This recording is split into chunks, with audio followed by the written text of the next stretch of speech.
Listen, there's nothing I love more than going into my closet and putting together an outfit that I've never worn before.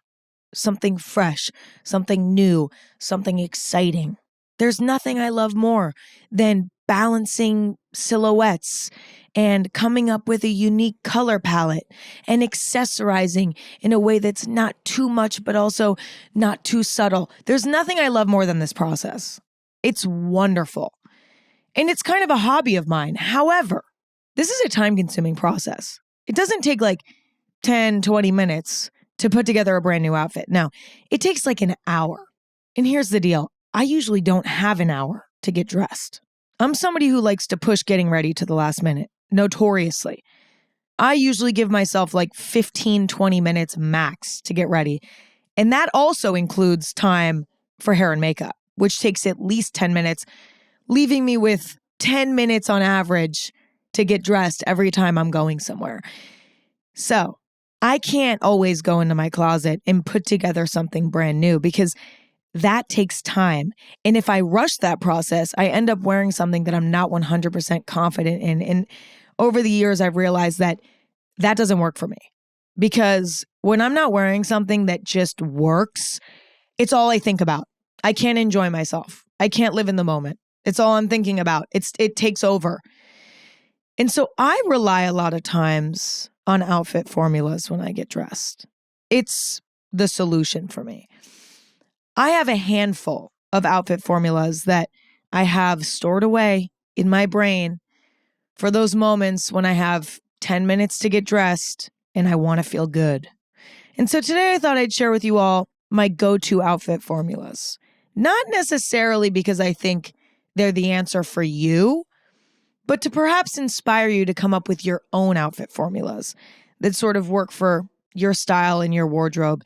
Because I do think it's a really helpful tool to have a mathematical equation that helps you get dressed. Because here's the deal.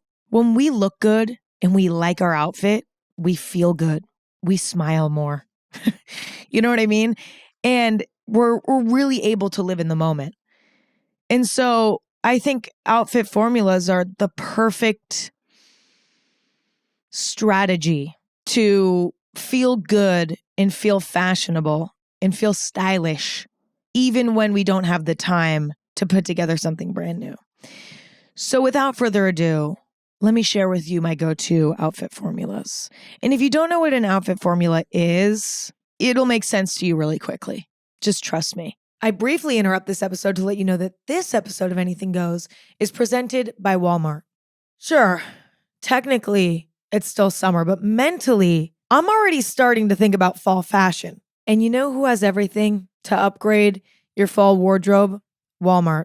Walmart has all the pieces you could ever need. We're talking about cozy sweaters for apple picking, casual staples for carving pumpkins. We're talking about cool sneakers, cute boots, and the price is right.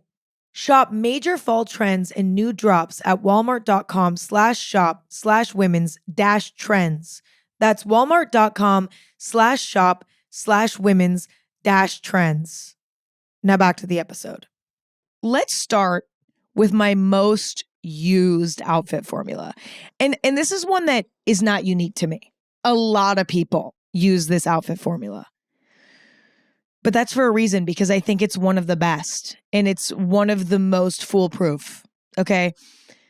When I need to look classy and chic, perhaps I'm going to a nice dinner or I'm going to an event, but I have no time to think at all. I'm going to wear all black, head to toe. Okay. Let me give you some examples. If it's perhaps a warm evening, I might wear a tight black tank top with black dress pants, black loafers, and a black pair of glasses. Classic. All sort of, it's kind of hard to tell what's going on when you look at the outfit, but the silhouette is sharp on the top, tight on the top, looser on the bottom. There's a structured shoe. It looks good, but it's so simple. Another example, a dressy black top of some sort, perhaps a tunic or some sort of blouse with black capris, black flats, and again, black glasses. That's perfect for an afternoon event. maybe like a brunch or something, a fancy brunch. Another example, perhaps a black turtleneck with a long black skirt and tall black boots. And again, black glasses. There's something about all black that just always looks good. I would say the only struggle I have with all black is finding black pieces in my closet that match.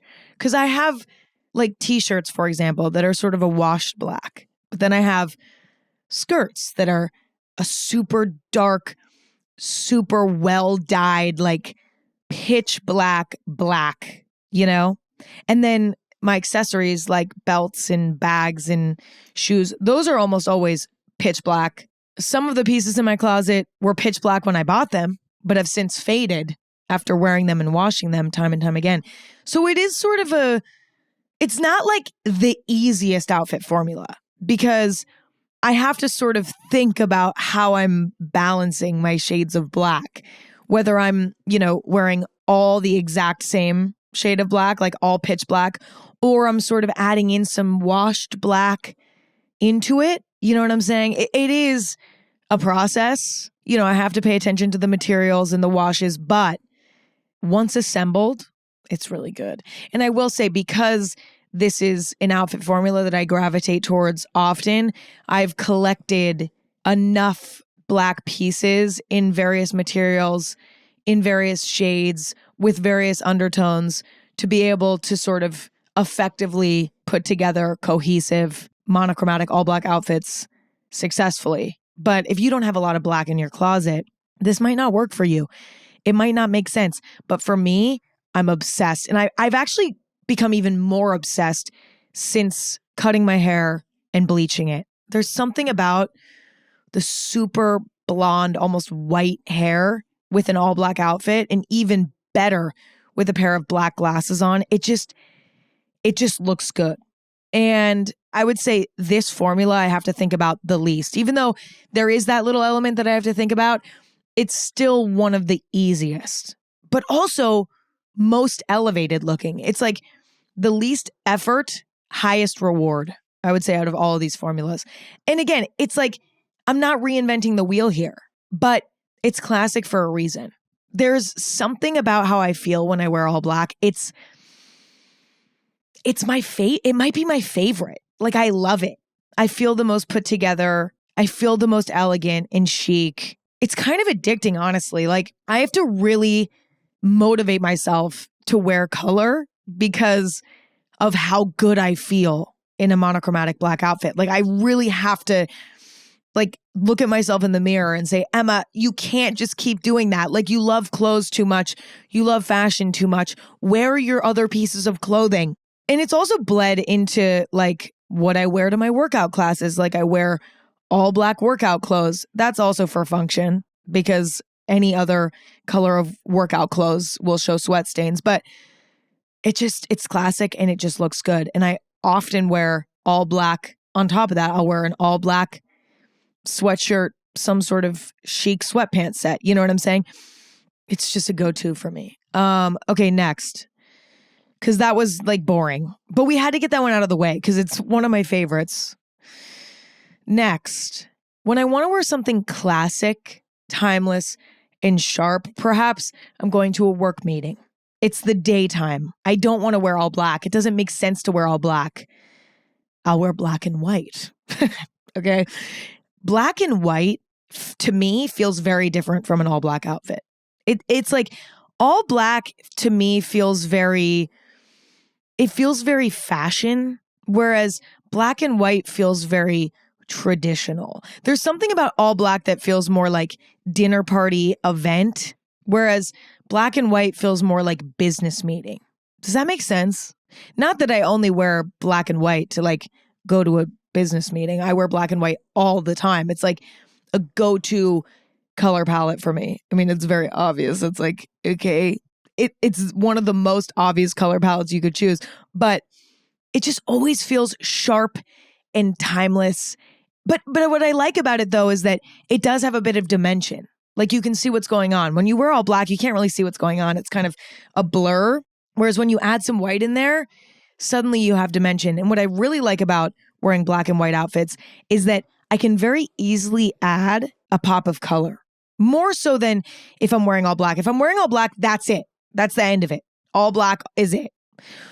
If I randomly throw on a red bag, it looks weird. Whereas if I'm wearing black and white, I can throw on a red bag and it looks balanced. Do you know what I'm saying? It doesn't just look like, oh, she's wearing all black, but then why is she wearing it? It doesn't look intentional. Whereas black, white with a pop of color is classic and it always works. I'll give you some examples, okay? A black and white staple for me, white collared shirt with a black top layered on top. I love it. I wear that combo all the time and it always looks good. So, okay, example outfit, white collared shirt, black top layered on top, perhaps like a tank top with black capris or maybe a long black skirt with white socks, black flats, or perhaps a kitten heel if I'm feeling very chic, with black glasses. Okay, classic outfit, interesting to look at, has dimension because it's not just all black. There is some white sprinkled in there, but really cute, fashionable fun. Okay, now if I really wanted to, I could swap out the black glasses for like a pop of red glass. Or I could swap out the black capris or the black skirt for like some sort of fun colored capri or skirt. It's very easy to add a pop of color. I think it just needs to be done in a way that feels right. Like when you look in the mirror, you should be like, okay, that works. That pop of color works. Sometimes you look in the mirror after adding a pop of color and you're like, oh, that actually does not work. It definitely comes down to intuition. Like I have to really be intuitive with it.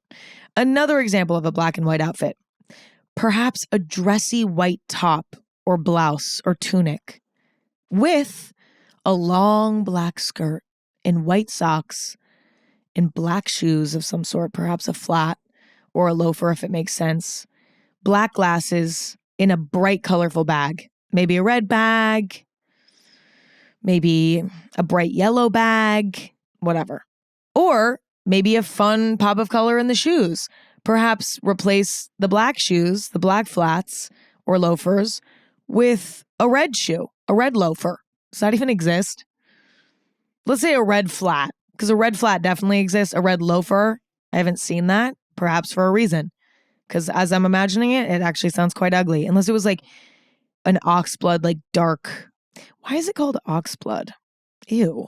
I don't want to talk about blood right now. So I'm actually going to call it maroon. Maroon, like a dark maroon, leathery, that would be cute for a loafer, but not bright red. But you get the idea. Another example would be perhaps a white top with a black cardigan on top with a pop of color pant. Okay. Perhaps a pair of green dress pants, like olive green dress pants. Or I don't know, you could even do a pop of like khaki. That doesn't really feel like a pop because khaki is still a neutral. But if you're wearing all black and white and then you throw like a khaki pant in there, that to me does kind of feel like a pop of color because compared to black and white, it is kind of a pop of color. And then pair that with like a white sock and a black loafer or black, flat or whatever. Black glasses, little white bag or something. Cute. There's just something about starting with black and white that is so foolproof to me. And the way that you can just add a pop of color and it almost always works is really fun. I don't know. I love doing that. And I think it's particularly strong when a white collared shirt is involved in some way. Like the second I put on a white collared shirt, I know things are about to be sharp and chic. I think the reason why black and white reads so timeless and elegant is because the classic tuxedo is black and white. And that's like a symbol in our minds of being dressed up. And so you might not necessarily want to look like you're wearing a tuxedo. You might not necessarily want to be that dressed up. But there's something about the way that black and white reads that it feels timeless and it feels elevated. Okay, next. When I don't want to feel dressed up, when I don't want to feel overdressed, perhaps I'm going to a game night at someone's house or I'm going shopping with friends and it feels off to me to wear like a collared shirt, you know? It feels off to me to wear like a skirt with a blouse and flats. Like it feels like too much. My formula is classy bottom, meaning like a nice pair of dress pants or a nice skirt, or perhaps a pair of capris or, dressy shorts with layered basic tops on top. Okay. I love the look of layered basic tops. That could be 2 tank tops layered on top of each other, or a short sleeve t-shirt tight with a tank top on top, or a classic long sleeve tight shirt with a boxy t-shirt on top. I love the look of layered basic tops. It is incredibly casual, but it's classic and it is fashionable and cool. Like I just love it. I think you can't go wrong with it. And there's something about it. It balances casual with fashionable so well. And when I don't want to feel overdressed, but I still want to feel cute, I'll start there. I'll start by layering tops in a way that is exciting and makes sense for the weather. I'll start there. And then I'll pick out a chic bottom half so that it doesn't go too casual, right? Because it's like, if I'm wearing, layered tops on top and then like sweatpants, that's a little bit too casual for me. Like I don't feel confident in myself in that. I feel like I'm wearing my PJs. So it's nice to counteract the casualness with sort of a chic pant, like a dress pant or a sharp skirt or something like that. I'll give you some example outfits. Long sleeve with a boxy t-shirt on top. Classic combo. Can't go wrong with it. Always looks good. I love it. I reach for that a lot. Perhaps with a boxy but sharp dress pant and a flat or a loafer and a structured purse or bag.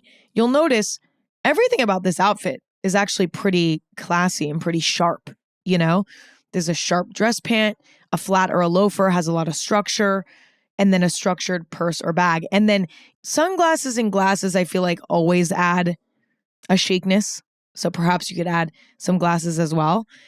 But the top is casual. The top half is casual. And there's something about that creates a really cool vibe.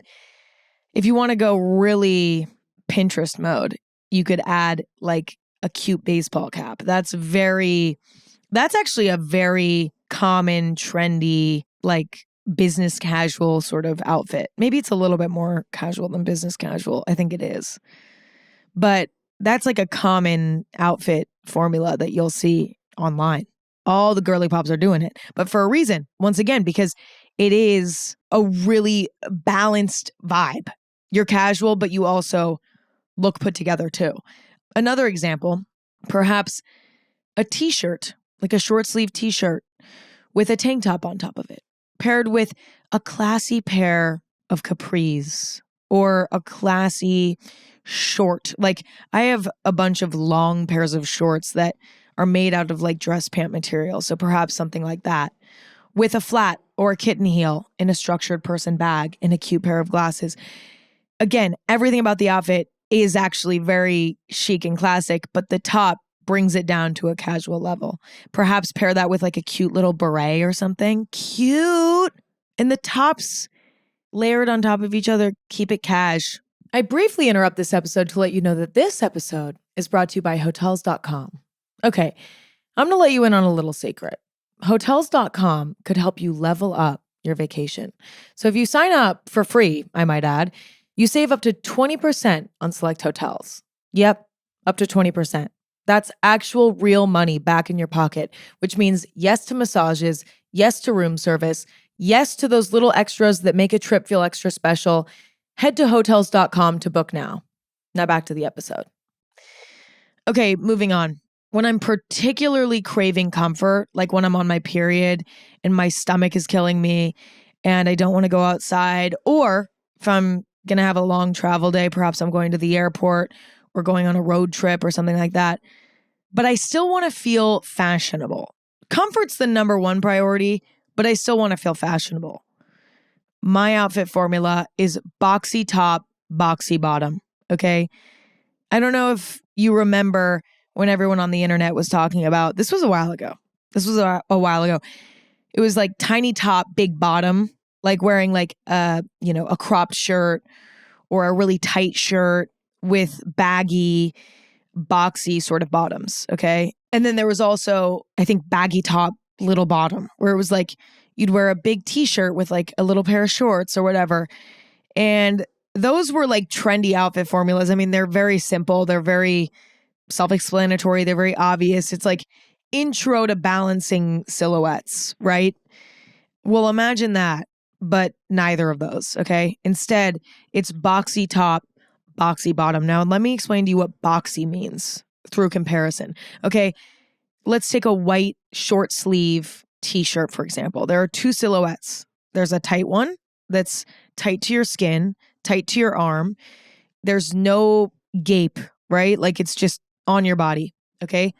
And then there's a boxy t-shirt. It's not oversized, okay? Because that would be an oversized t-shirt.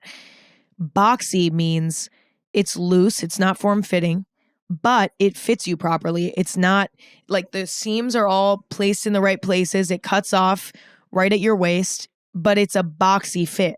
You know what I mean? It's not tailored, it's boxy. Same thing goes for pants, right? You have tight, tailored pants, perhaps like a leather pant or a pair of jeans that, fits you perfectly and is really, really tight and, lifting up the booty. But then you have a boxy pair of pants. That might mean like a boxy skirt, right?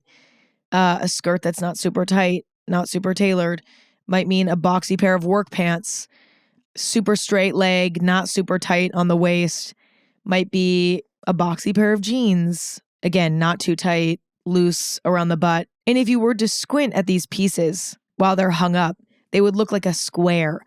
You wouldn't see curves or it wouldn't look tight. Looks like a box, okay? I love wearing boxy on boxy. I don't think that that's for everyone. Some people don't like that look because I will say, like, there's no like shape, it's not necessarily flattering.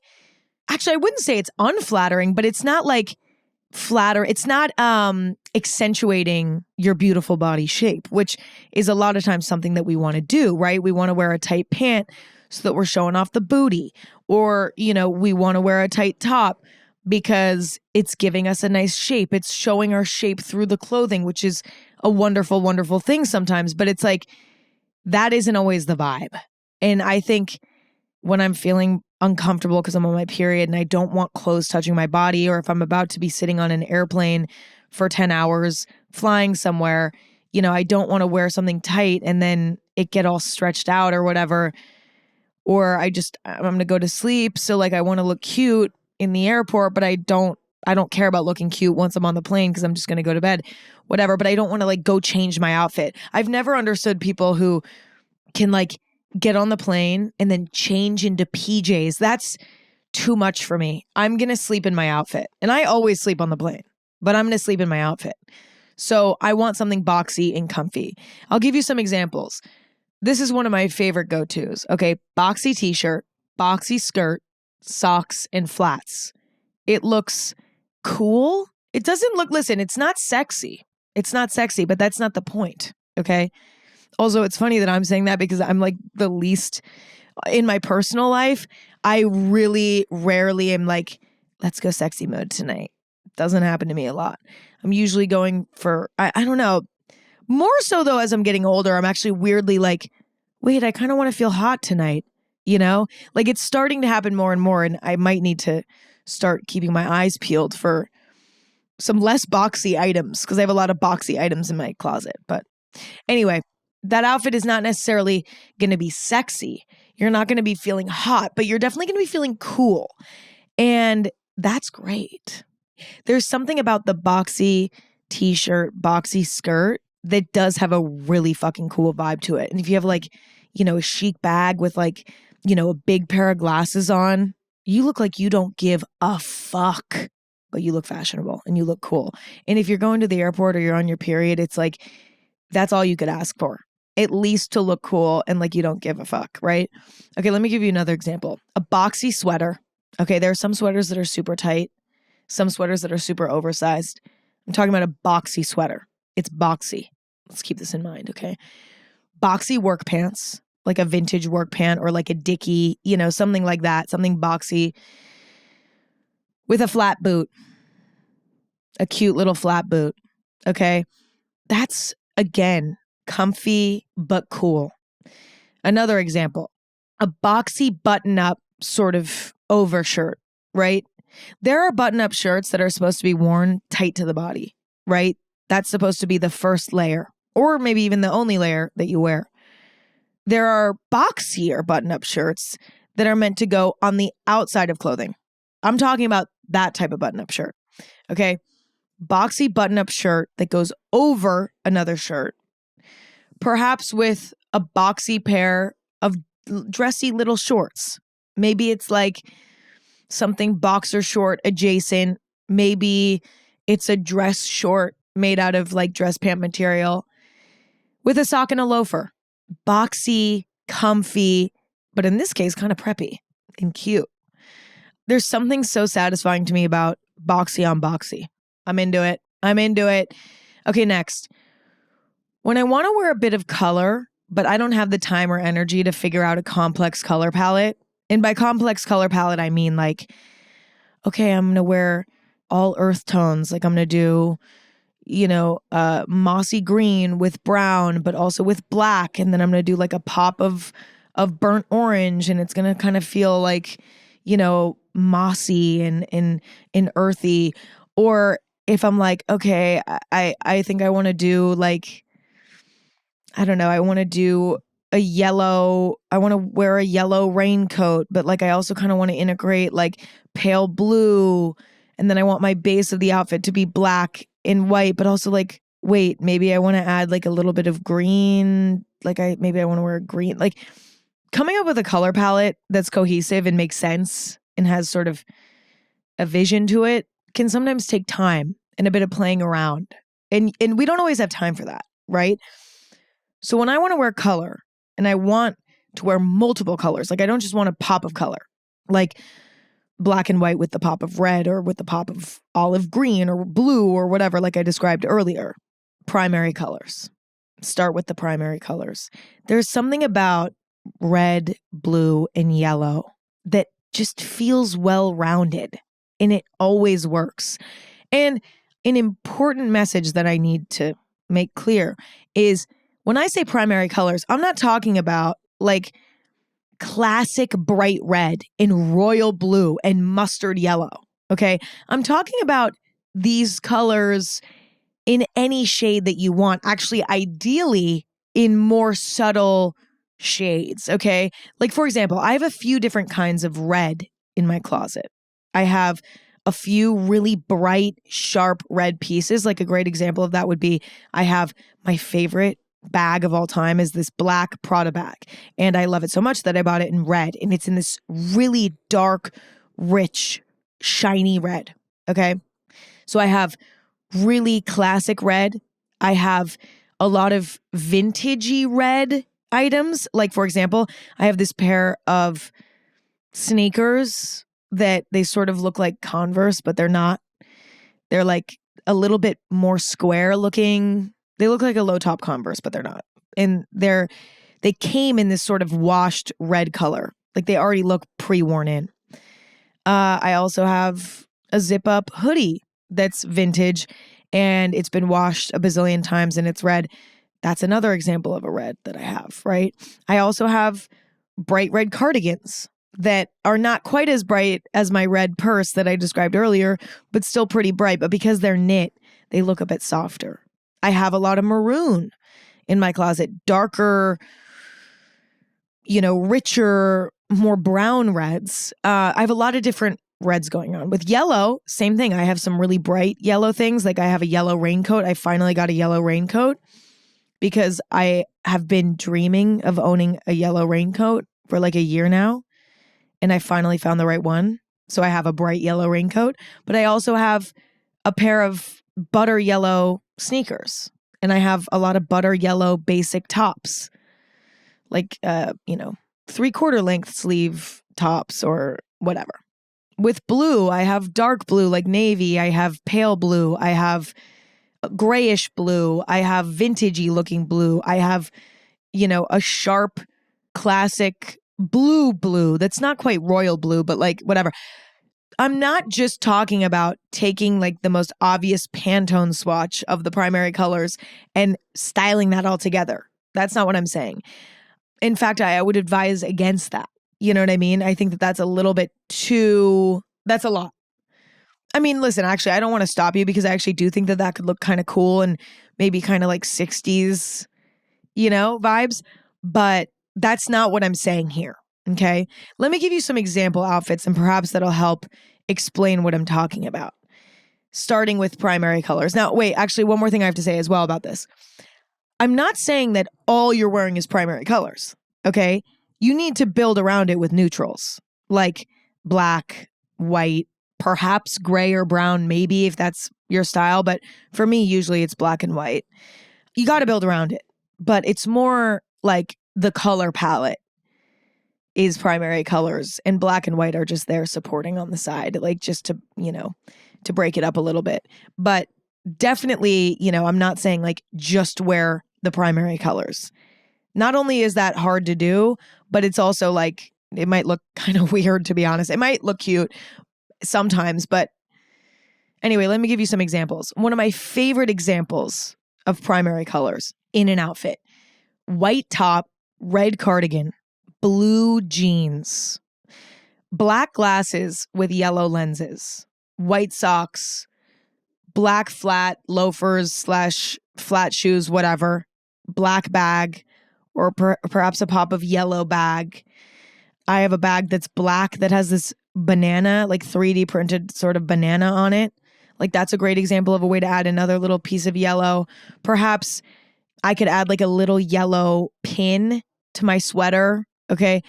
The white shirt, red cardigan, blue jeans with yellow accessories is wonderful. It's wonderful. I love it every time I wear it. It's so classic. It's quite a popular outfit formula as well. To be honest, if you go online, like you wouldn't have to search that hard to find somebody wearing this sort of outfit.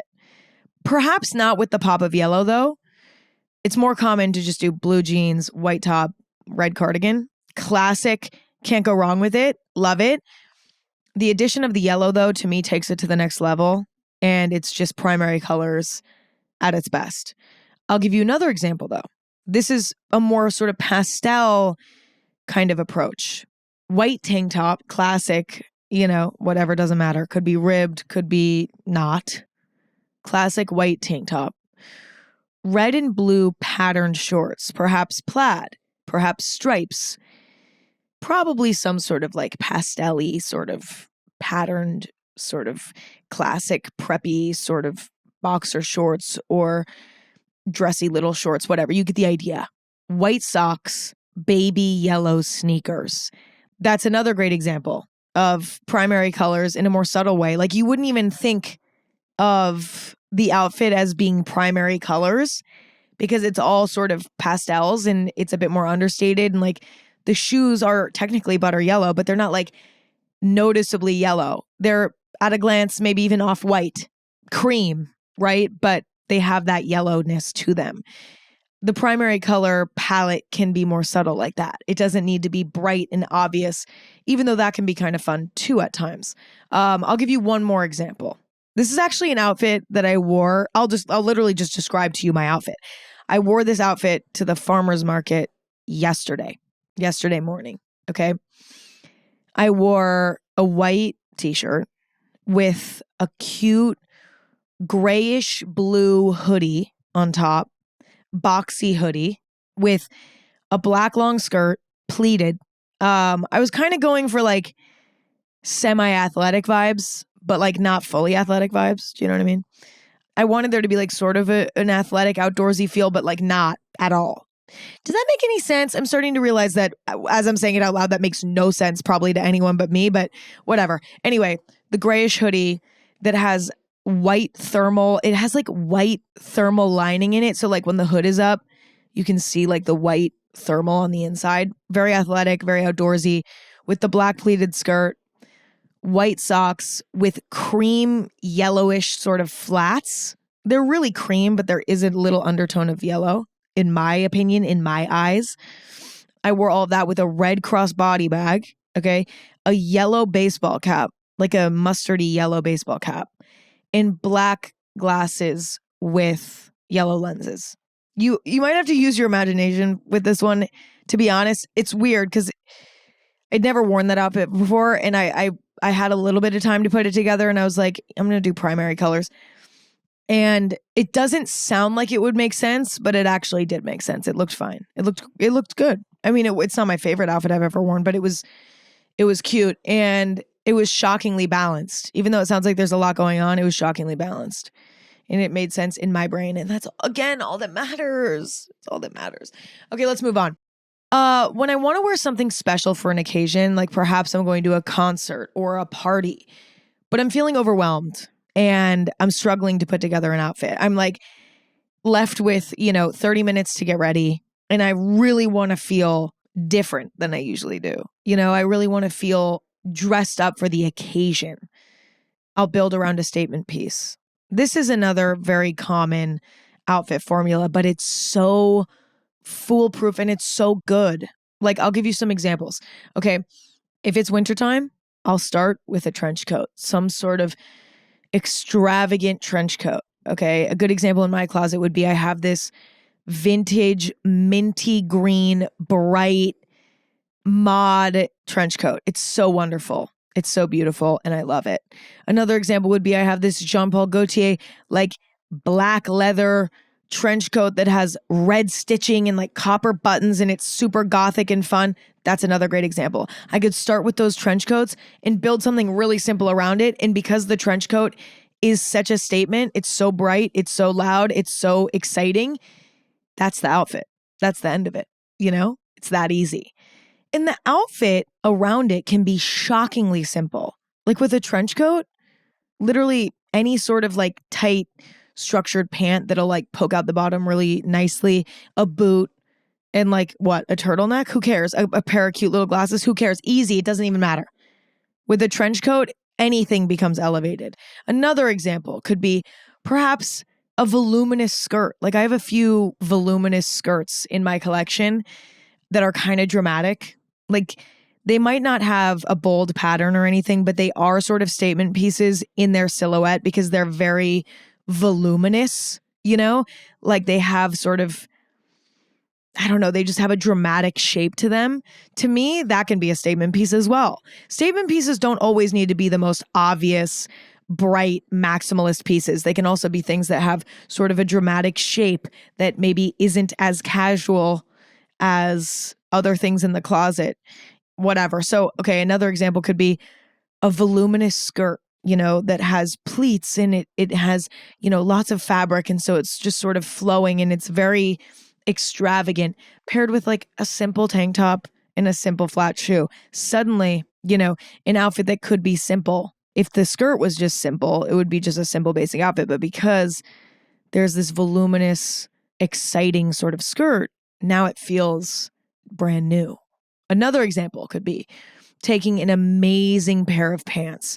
Perhaps that's a leather pair of pants or like a bright colored pair of pants that fits really well, perhaps has like a lot of little interesting, intricate details with like a simple t-shirt and like a boot.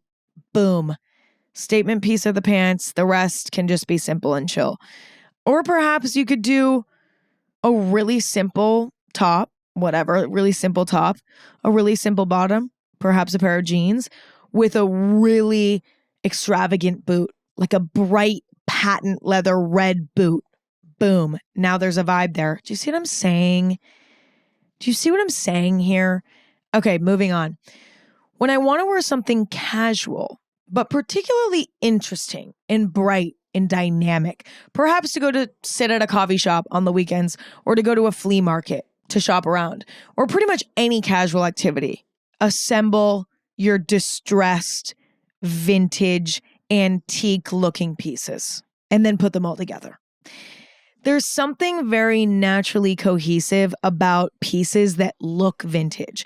There's a difference between pieces that are vintage but don't look vintage. They look like they could have been, assembled yesterday, versus pieces that have a vintage look to them. They look a bit worn out. There's holes. There's distressing. Okay, I'm not talking about the vintage pieces right now that look brand new, that are in perfect shape. I'm talking about vintage pieces that look beat up. They look vintage. Now, this is something that I don't necessarily have a lot of in my closet, but I do definitely like pieces sometimes that look old. Sometimes that's the vibe.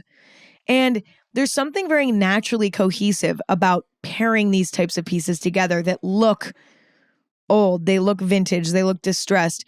There's something about the worn out material, about the colors that are faded. There's something about those types of pieces that always look good all together.